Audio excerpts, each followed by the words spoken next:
जे ये एग्जांपल मुझे कहीदेली धर आम जाकि देखिपर निप्पन इंडिया गोटे लार्ज कैप फंड एग्जांपल यहाँ आम मनी कंट्रोल स्क्रीनशॉट अच्छी आम ग्रो आप घरिकार भी देखिपर तो आधे कौन जे गोटे Nippon India large cap fund रे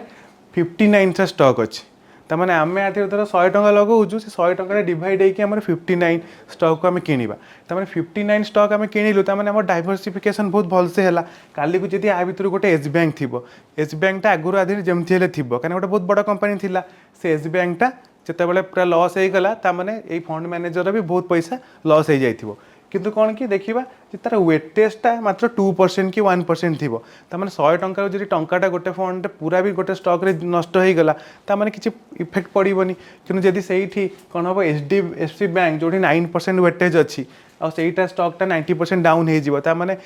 फंड्र गोटे 100 टଙ୍କାରୁ 10 ଟଙ୍କା पलैब तो से जिनसा कौन हुए ना आम जो डायरेक्ट इन्वेस्ट करा आम जानीपारानी आमको लगुथ एस बैंक तो आम घर बाहर बेलू ये देखुँ बादामपटे एस बैंक ऑफिस अच्छी बहुत भिड़ होमको लगे से भल बैंक कि सीओ कौन कर मैनेजिंग डायरेक्टर कौन केमती कौन कौन स्कैम है से जिन नॉलेज तो आम नहीं पारानी तो से कौन हम यही जिनसा जो प्रोब्लेमटा तार सल्यूशन है यहाँ